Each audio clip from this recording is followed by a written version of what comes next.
The Brexit crisis continues as British Prime Minister Theresa May looks for help at a European Leaders Summit in Brussels. Hello, I'm Anand Naidu and this is The Heat.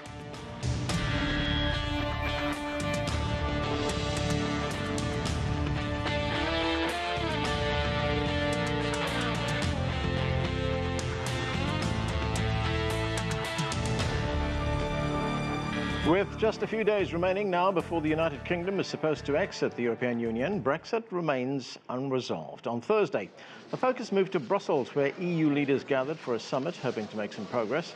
British Prime Minister Theresa May was there, of course, hoping to gain an extension to the March 29th Brexit deadline.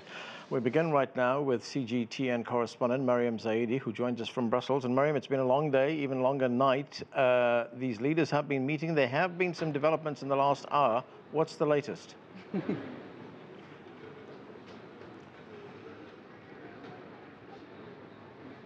Hi, Anand. Well, welcome to the EU Council, and it is midnight here in Brussels. So excuse if I do look a little bit bleary-eyed or talk a bit slowly. The good news, as you were saying, is that day one is finally a wrap. EU leaders finally broke up from their discussions on Brexit around about 30 minutes ago.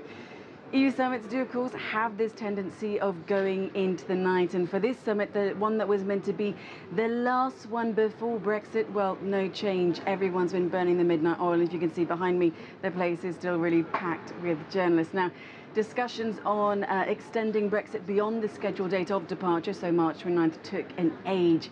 Just to give some context, the final day one press conference by EU Council and Commission Presidents Juncker and Tusk was scheduled for 7 p.m. local time, and it is, of course, midnight. But we do finally have a way ahead confirmed by Donald Tusk, firstly on Twitter. What he said was that May's meaningful vote 3, if it's approved next week by the House of Commons, the UK will have an extension until May 22nd. If UK MPs reject the deal negotiated with the EU, the UK will then have an extension until April 12th, so keep April 12th in your heads. And by April 11th, the UK then has to tell the EU if it will take part in EU parliamentary elections, which are, of course, scheduled for May 23rd. Finally, the Presidents Tusk and Juncker did take to the stage just moments ago, and this is a little bit of what Donald Tusk had to say.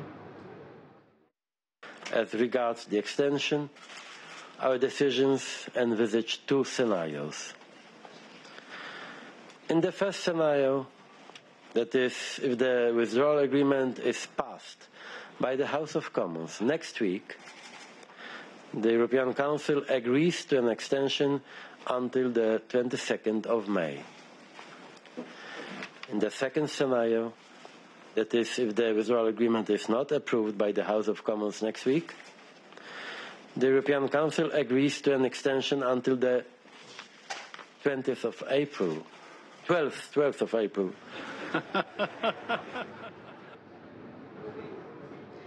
So in Brexit and Anand, the cliff edge is really only delayed.